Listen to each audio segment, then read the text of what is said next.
Well, hello. Today is, it's the day after Halloween. It's November 1st.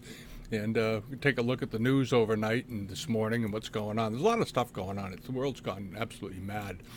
One of the most interesting stories of the day was the information that's coming about regarding the murder of Whitey Bulger, the Boston gangster who was killed at the age of 89 while serving multiple life sentences. He was recently transferred from one prison to another, and he was found yesterday morning at 8:20, beaten to death, barely recognizable. And what's really fascinating about this story is that the man that's accused of doing it is this fellow right here, okay? And his name is Photius Freddy Gaius, okay? He is a Boston hitman who's serving a life sentence already for murdering an FBI informant. Okay, Whitey Bulger, as you know, was an FBI informant himself. He worked hand in hand with the FBI, who actually supported and enabled him to commit crimes for almost 3 decades. The FBI officer who was in charge at that time, a fellow named Connolly, was a childhood friend of Whitey Bulger's. They grew up together, and this guy basically covered for him, let him know about upcoming raids, and in return, Whitey Bulger would dime out his competitors in the underworld to the FBI to basically clear the streets of them. And Whitey eventually was thought to have committed as many as 37 murders, according to one of his associates. All right, Connolly is now serving a prison sentence. Whitey Bulger was tipped off by the FBI before they went to arrest him, which caused the 11-year manhunt, and he took off. All right, but this is a really interesting story, and a lot of questions are going to be asked how he ended up being relocated in such close proximity at Hazleton U.S. Penitentiary to be within killing range of this guy. Okay, the whole thing sounds really suspicious, put it mildly. Okay. And then on to this. This is the headline on CNN. Trump campaign releases racist ad. And I thought, that's interesting. I wonder what the ad is. And here's CNN's take on it, and then we're going to talk about it. It's really nutty.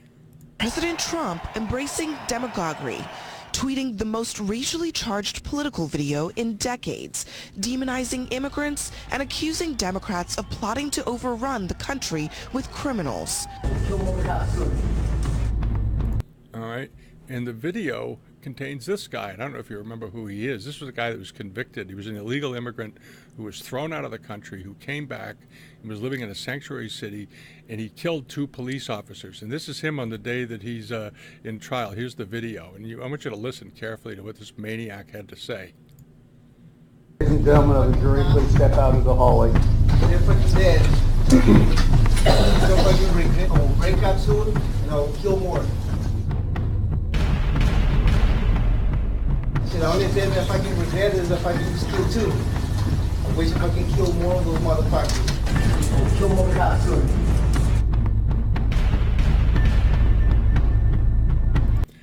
And before anybody screams racism, he was here because of liberal Democrat Party policies on immigration. All right, and we've seen these cases before of people that have been killed by illegals. This guy was a gang member. He was a really bad guy, and he should have never, ever been in this country. And as a result, 2 police officers are murdered. And as you heard him say, he wished he'd killed more. All right, and then the video goes on to show what's going on south of the border. And there's an interview in here I want you to listen to, and if in case you miss it, I'll tell you what the guy said.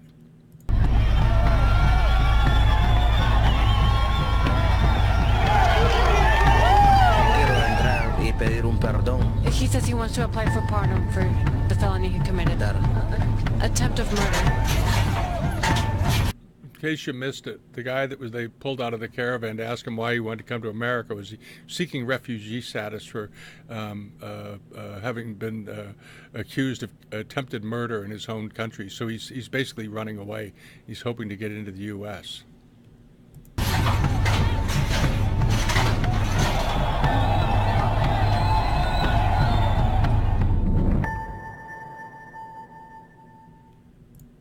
Okay, all right, and that's considered to be a racist ad. All right, if it included Irish people or somebody else coming from somewhere else that had criminal problems, or the problems that we now have south of our own border, no one would be saying it was racist, now would they? It's only because they're Hispanic, and Hispanics are white, okay? So let's drop the bullshit.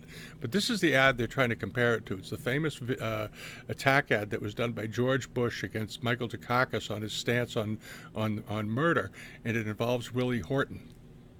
Bush and Dukakis on crime. Bush supports the death penalty for first-degree murderers.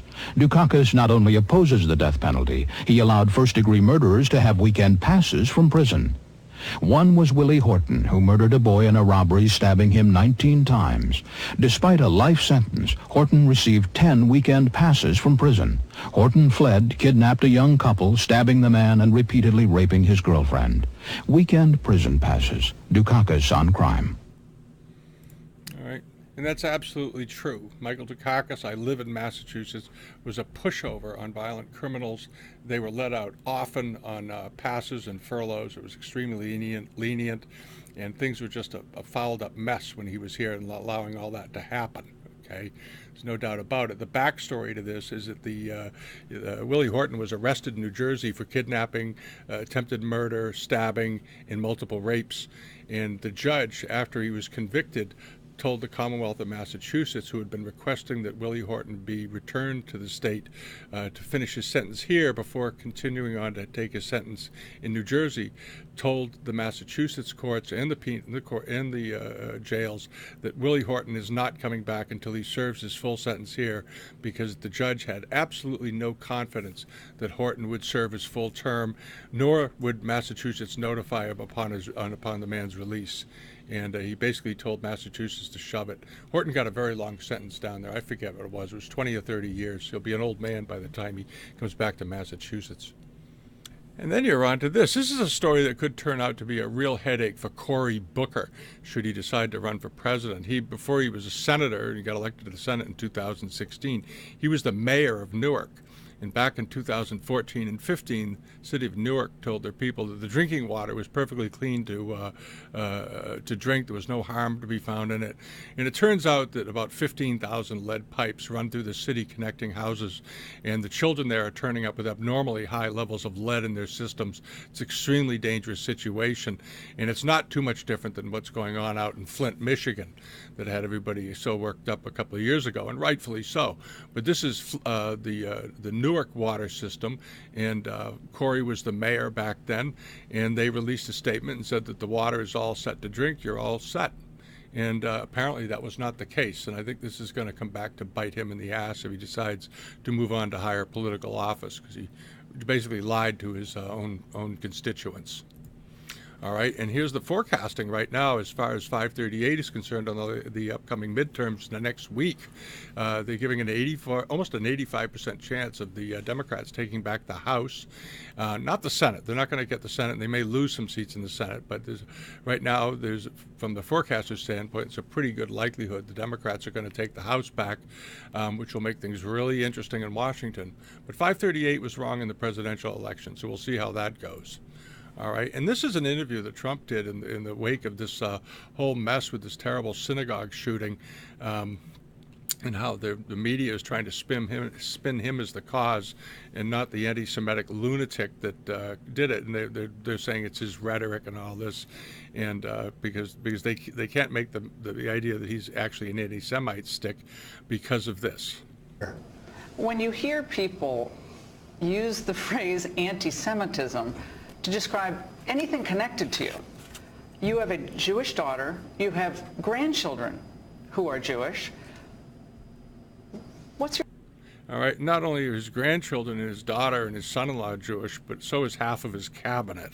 Reaction to that? And I just received an award from the state of Israel, from Bibi Netanyahu, thanking me because I moved as you know, the embassy to Jerusalem, making Jerusalem the capital of Israel.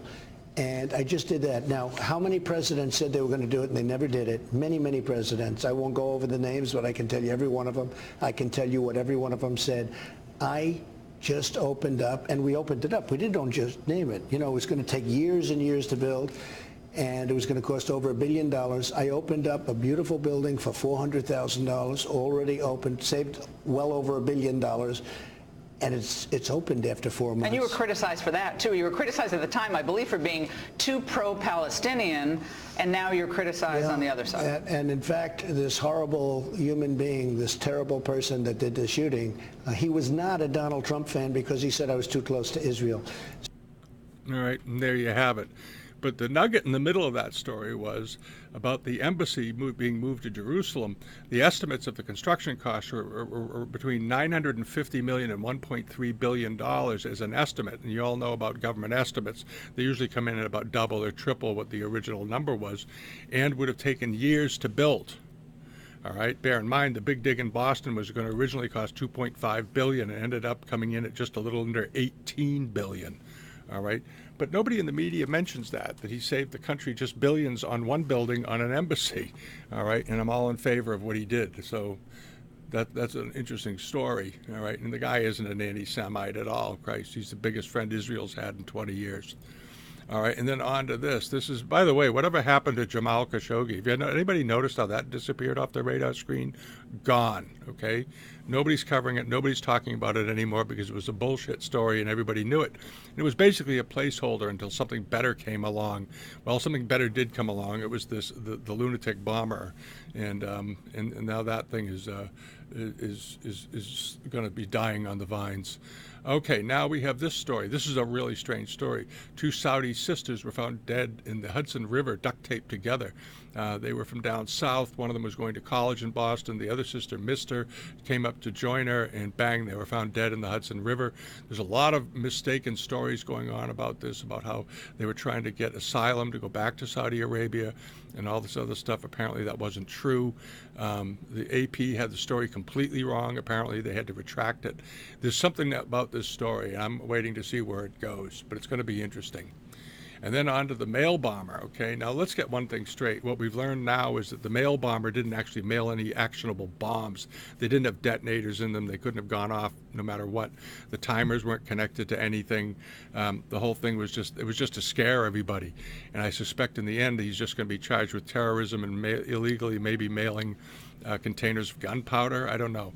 But I think it's just going to boil down to a terrorism charge because these were not IEDs. They had no way to explode, and every expert who's looked at the X-rays of these bombs say they're not really bombs. They're just tubes with firework dust on them. All right, so we'll see how that goes. And then on to this. This is NPR's covering this. You know, NPR has really gotten good at fanning flames from the left. Another civil war. Pessimism about political divide deepens in a divided nation. And they go on in this article about how this is all this division and anger is something new. And what they don't mention anywhere in here is that this division started a couple of years ago when Barack Obama first stepped into the fray politically on social justice warriors and identity politics, when he opened up his big mouth about the Professor Gates situation, which he turned out to be completely wrong on, and had to walk back his statements, and then on to Ferguson, then on to Trayvon Martin, then on to the Baltimore riots and all this. That was all political, okay? Let's cut the crap. If some of the violence going on, like what happened last weekend with those nuts, was political, then the bombing of the Pulse nightclub was political, the San Bernardino shootings were political, the bombing in Boston was political, the Fort Hood shooting was political, all right? But it was an unpopular type of political, so Americans don't want to talk about it. So I'm getting a little fed up with NPR and their nonsense. And then there was this other story, though, on NPR, which is sort of a nice one. The man that was the groundskeeper who had gotten cancer from working with Monsanto's Roundup for all those years, he was originally awarded $289 million, but upon revision, the judge cut it to $78 million because the amount of punitive damages violated some sort of state law on ratios of awards. But he has accepted that as a settlement, and it's more of a symbolic thing for him because this poor man is going to be dead very soon. It's a horrible story, what he's had to go through, but in the end he won, and maybe his family will get some peace out of it. Meanwhile, Monsanto has since been bought out by Bayer over in Europe, in Germany, and there are, look at this, 8,000 lawsuits waiting to move forward on this herbicide case, and they're all going to use what happened to this man as the foundation for their case, and it's going to get really ugly, and it's going to cost Bayer a ton of money, because the precedent right now is $78 million. And then on to this, Google staff walk out over women's treatment. All right, despite Google's image in the media as being this liberal, progressive haven for all the young folks, it's anything but. And they just had a case last weekend where an executive had to leave, but was handed $90 million upon exit. Now, granted, he was the guy that invented the one of the big apps for Google to do with Android devices and so forth. He was a key player there, but he went away with $90 million. They've let other people go, and the Google staff people walked out all around the world, and this is a growing problem. And Google's under scrutiny for other things, so we'll see what happens there. Let's see what happens. Okay, and that's the news for this morning. That's enough. All right. Have a great day. Bye.